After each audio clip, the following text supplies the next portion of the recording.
당신은 노후를 위해 얼마나 많은 돈을 모으고 있나요? 매달 통장에 쌓이는 숫자를 보며 안도감을 느끼고 은퇴 후 편안한 삶을 꿈꾸며 하루하루를 버티고 있죠. 우리는 그렇게 배웠습니다. 돈을 모아야 행복하다. 노후엔 재정적 안정이 전부다. 하지만 여기 불편한 질문이 있습니다. 정말 그럴까요? 당신이 꿈꾸는 그 황금빛 은퇴가 과연 행복을 가져올까요?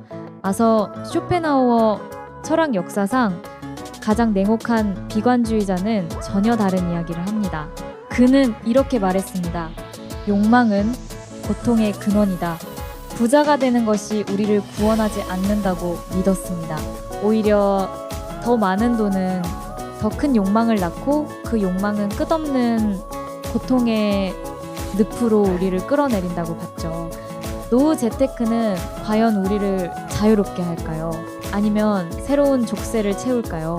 오늘 우리는 쇼펜하우어의 차가운 통찰을 통해 돈과 욕망, 그리고 노후의 숨겨진 진실을 파헤쳐 봅니다. 이 여정은 결코 따뜻하지 않습니다. 하지만 진실은 원래 차갑고 날카로운 법이죠. 준비되셨나요? 쇼펜하우어는 인간의 삶을 하나의 어두운 연극으로 묘사했습니다. 그는 우리가 의지, will라는 맹목적이고 억누를 수 없는 충동에 지배당한다고 주장했죠. 이 의지는 생존하려 하고 쾌락을 갈구하고 더 많이 가지려는 끝없는 열망입니다. 그는 이 의지를 자연의 본질, 생명 자체의 원동력으로 봤습니다. 하지만 문제는 이 의지가 결코 만족되지 않는다는 점입니다. 당신이 배고프면 밥을 먹고 잠시 배고프겠죠.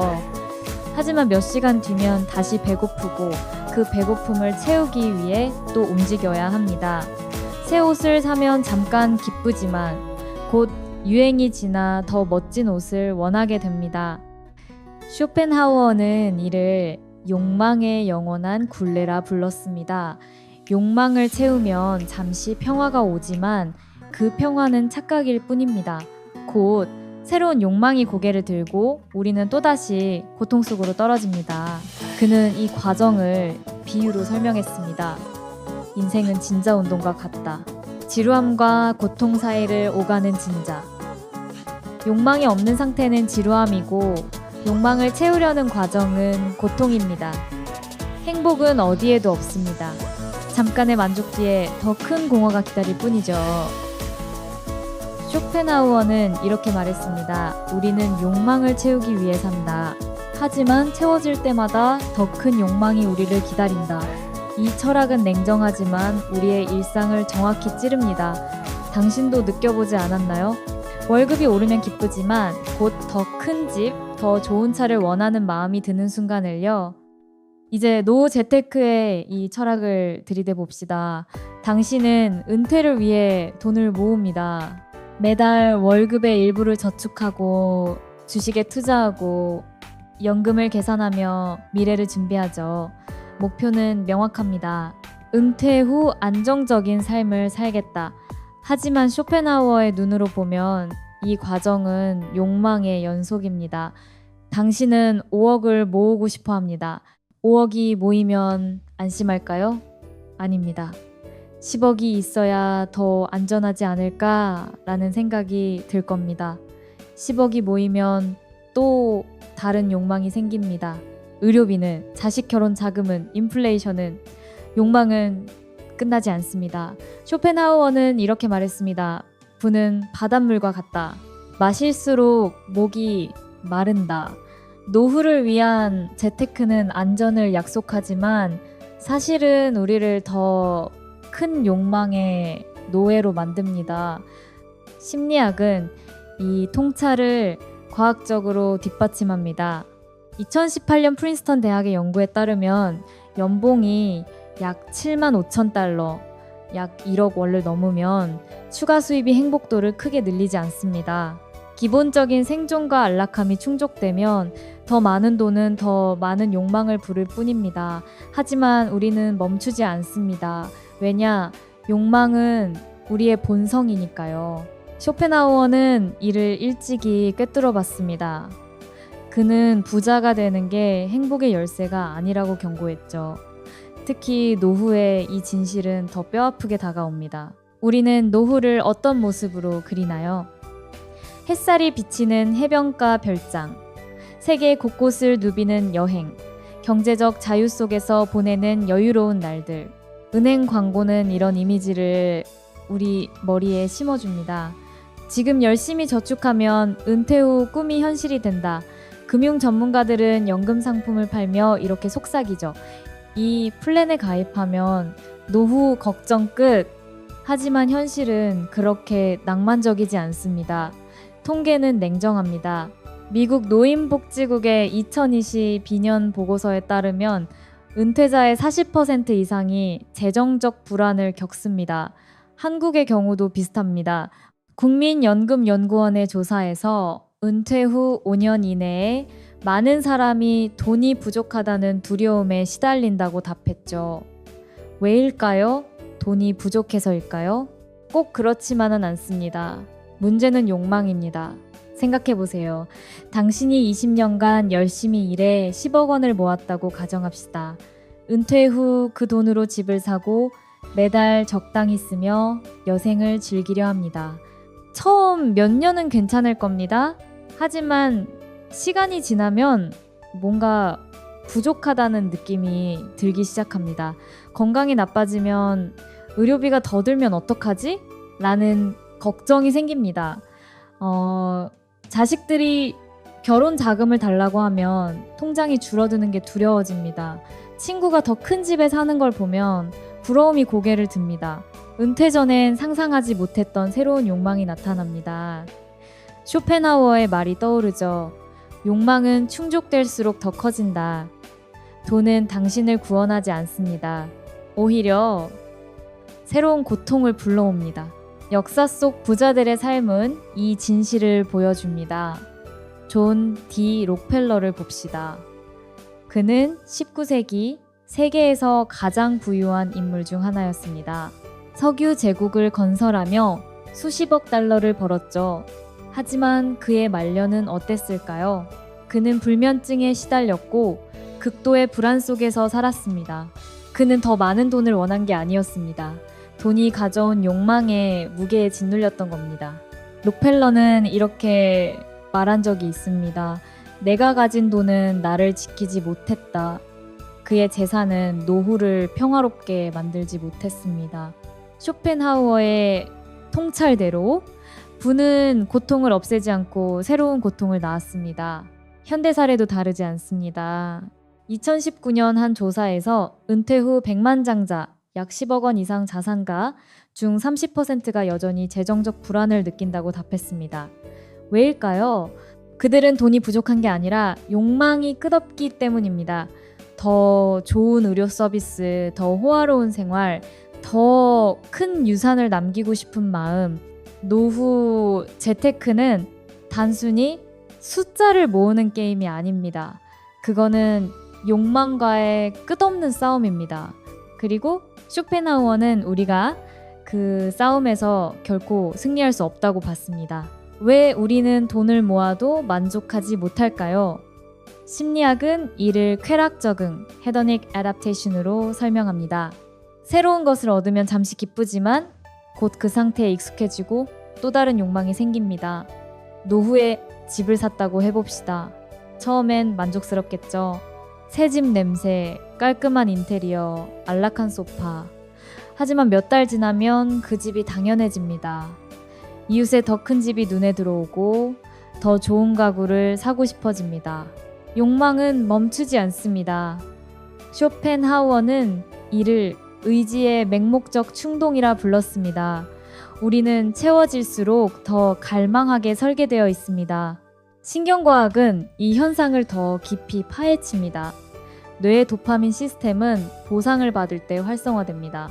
월급이 들어오거나 주식이 오르면 도파민이 분비되고 우리는 쾌감을 느낍니다.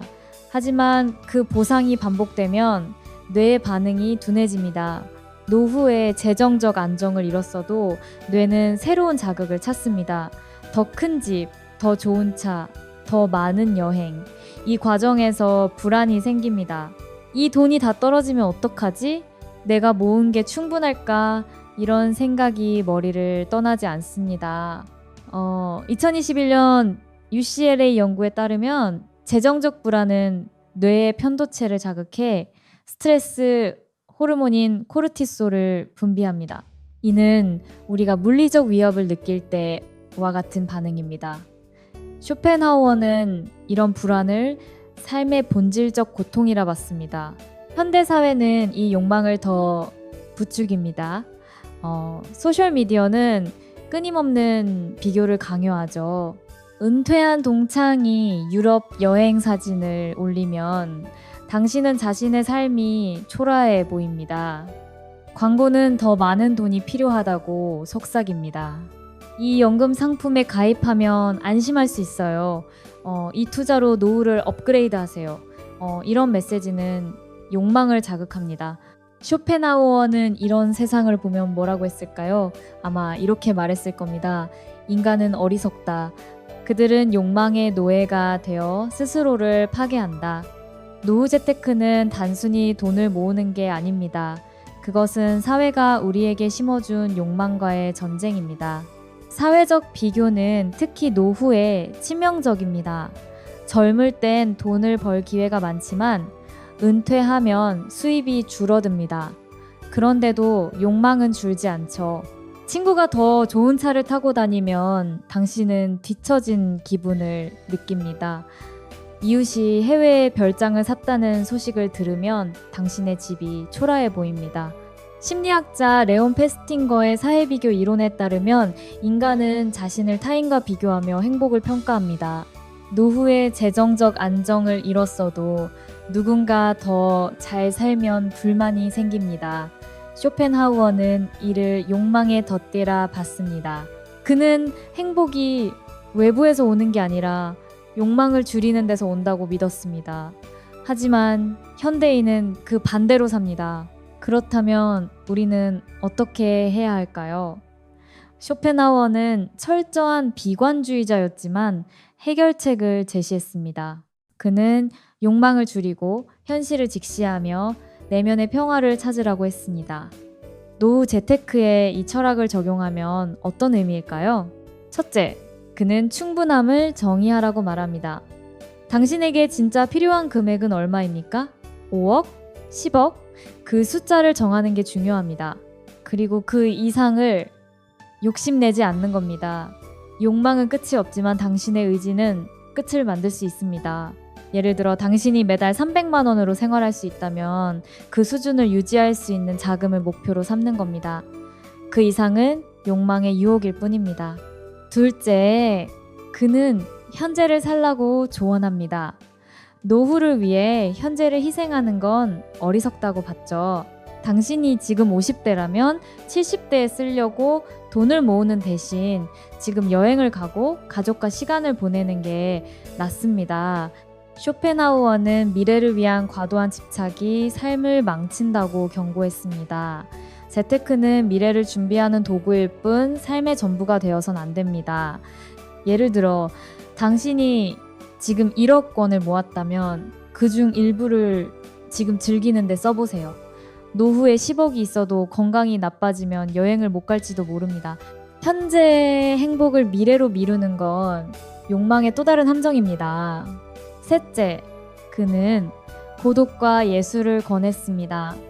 노후에 돈이 많아도 관계가 줄면 공허함이 옵니다. 친구는 멀어지고 가족은 각자의 삶을 삽니다. 쇼펜하우어는 고독을 받아들이라고 했습니다. 얕은 관계에 매달리기보다 깊은 내면의 평화를 찾으라는 거죠. 그는 책을 읽고 음악을 듣고 창작에 몰두하라고 했습니다. 돈으로 살 수 없는 풍요를 찾는 겁니다. 예를 들어 당신이 은퇴 후 매달 500만 원을 쓸 수 있다면 그중 일부를 취미나 학습에 투자해 보세요. 그림을 그리거나 악기를 배우거나 철학책을 읽는 거죠. 물질적 안정은 재테크로 얻을 수 있지만 내면의 평화는 욕망을 내려놓는 데서 옵니다. 넷째, 그는 관조, contemplation을 강조했습니다. 그는 세상을 욕망의 주체가 아니라 관찰자로 바라보라고 했습니다. 노후에 돈을 더 모으려 애쓰기보다 지금 가진 것에 감사하며 그걸 즐기는 겁니다. 예를 들어 당신이 5억 원을 모았다면 그 돈으로 무엇을 할 수 있는지 냉정히 따져보고 불필요한 욕망을 버리세요. 쇼펜하우어는 이렇게 말했습니다. 고통을 피하려면 욕망을 버려라. 그러면 삶이 가벼워진다. 이건 쉬운 길이 아닙니다. 욕망을 줄이는 건 본능에 반하는 일입니다. 하지만 그는 그 어려움 속에 자유가 있다고 믿었습니다. 자, 이제 당신에게 질문이 남았습니다. 노후를 위해 모으는 돈은 당신을 구원할까요? 아니면 새로운 고통을 안길까요? 쇼펜하우어는 단호하게 말했습니다. 욕망은 고통의 근원이다. 당신은 그의 말을 따를 용기가 있나요?